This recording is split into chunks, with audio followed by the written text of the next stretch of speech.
I'm Tarot Oracle, and this is a review of Predictive Astrology. Sorry, my phone is messing up.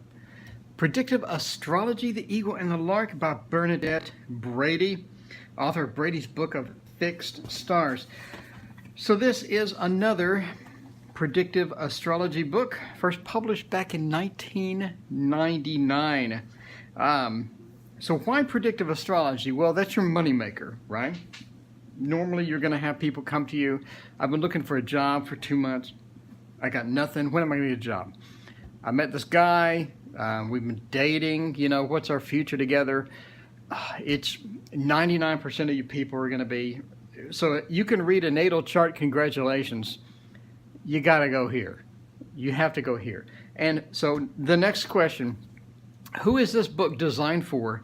It's designed for people that know their planets, their houses, and their signs. So if you can go on Google and play around with planet, houses, signs. You know how to do a natal chart. All this is simple, right? You know how to do a natal chart. You know what a planet, a house, and a sign are, and you're good to go. Now your next step is going to be this book. This is a beautiful book for people who have just finished the natal chart. They know how to navigate around in the natal chart, and they're looking to dive into predictive astrology. In other words, you're looking to make money, right?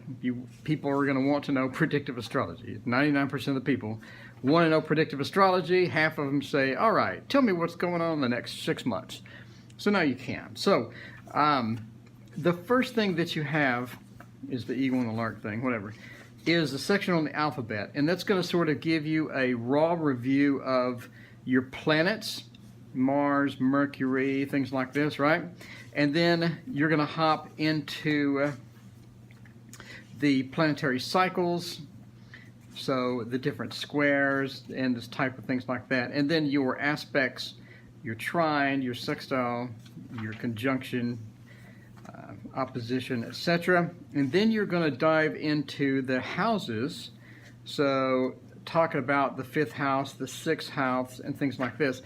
And this point, it starts integrating what you've learned before into the houses. So as you're learning about the 4th house, you're also sort of going to be getting an idea of what's to come, right?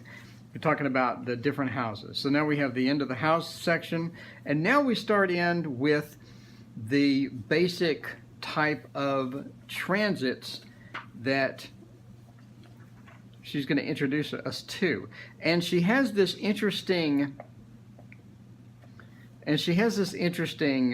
sort of a grid which talks about the planet that transit planet, the natal planets that are there that are accepting the transit, and then we add in the houses, not only the natal but the transiting house, and the house is ruled by the planet.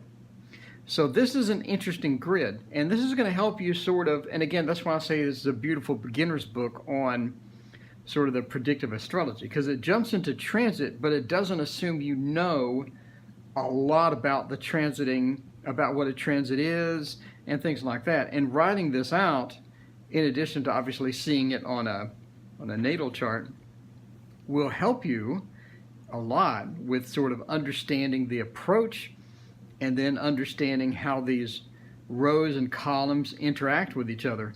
And so then you start getting all of your examples, right? So they'll start with transiting Saturn, trine Sun, and then again we sort of, you know, go back to the basic stuff. And then we get into multi-transits with the same type of chart or grid, and then starts with grading transits and things like this. So at this point, we'll talk about the orbs as well, sure. So at this point, you go, I like it because it's sort of a hand-holding type thing. In other words, here's a review of what you already know about the planets and nodes and the different aspects, and then we sort of go into how to use all that within transits. And again, the grid makes it super, super easy. So now, instead of really basic charts, you'll get a chart like you'll see a normal chart that you'd see if you went and ran a program or went on the internet and calculated your transits. So you have all the natal stuff here, and then you have the transiting information here. So again, built for the beginner, a great review section, a great way of gridding everything out so that you're sort of a newbie approach to grid, and it doesn't assume you know everything coming in. So it's a nice hand-holding experience that you walk in with transits, and you get that hand-holding experience throughout. So the next section is secondary progressions. So again, it doesn't assume that you know anything about it, and you get this nice hand-holding sort of experience of being introduced to secondary progressions. So we'll talk about the progressed moon. We'll talk about progressing moon through the signs. As the progressed moon hits a sign, what does it mean, and things like that. Again, amazing, amazing. I can't say enough good about this. And I think one of the reasons is because I've seen bad books on predictive astrology, and seeing this one be so good and such a nice experience and so well written is just so refreshing. And this book has been around a while, but it's just so wonderful. It really is. It's just like a breath of fresh air when you come into predictive astrology books. So again, we go secondary progressions. Now, time maps, I'm not really sure if there's a website that does time maps. I know that the software I use is SolarFire. It has a time map section, and you can sort of get into time maps. I don't like them personally, but I'm sure there's a website somewhere that does time map. I would not write your own time map. You can, but I would just use something on the internet to do your time map. Again, this is written back in '99, the original version. So you can do all this well, not that, but you can do most of this online via some application or some site somewhere. So it explains what time maps are. Again, I'm not a fan, I'm sorry. So now we go to eclipses, which is an excellent, excellent thing to jump into. And again, I'm raving about this book, but this is why I like this book so much. It doesn't throw eclipses into the other section as sort of an extra, sort of a bonus content of eclipses. It doesn't just haul it in. It brings it out and puts it into a separate section so that you can understand it. And you have these nice eclipses, because you're going to use eclipses in every frickin' thing, even if you go to the old ancient Hellenistic astrology and crap like this. You're going to, big book by the way, if you can go to here, and eclipses are important here as well when you use some of the Time Lord techniques. So again, if you just want an introduction, and you just want, and the book is so small and fast to read. I mean, you're done at page 290.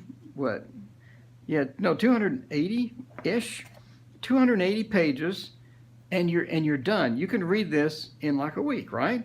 And you can sort of get into it. You can go online, produce your own charts, follow along by producing your own charts, and then you can see sort of what they're talking about, what she's talking about.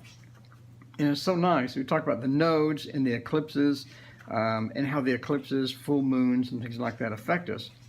Again, excellent system. So now we go into the older systems, which is going to be mundane, static, and I think they have solar returns. Yeah, planets, solar and lunar returns. There's solar. There's Abraham Lincoln. There's lunar. Okay, so it's a lot of the older systems that I don't use, but okay. Retrograde returns, Venus returns, etc. But again, I mean, the older systems is in the back. If you don't want to deal with this, you don't have to. Again, once you learn secondary progressions, once you learn transits and your eclipses, I'm not a fan of time maps, I know I already said it. And once you do the eclipses, you're ready to jump into so much stuff. It opens the door to so much cool things that you can do. And this is such a great introduction. So I'm done drooling all of the book. Anyway, Predictive Astrology, the reviews are obviously all 5 stars.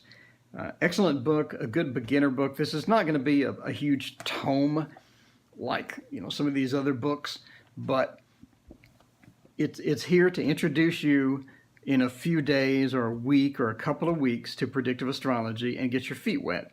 Once your feet are wet, there's so many other books that you can grab as well that'll sort of pick up where that left off, for example, like this one. But picking this one up without first sort of getting into this one is kind of confusing unless you've been doing it a while. So anyway, it cost me, I think, $17. Well worth the money. Predictive astrology is where you need to be at. In my humble opinion, predictive astrology is where you need to be at for reading at psychic fairs, for doing readings for people with astrology. Most of the questions you're going to get are for give me a forecast or look at the future.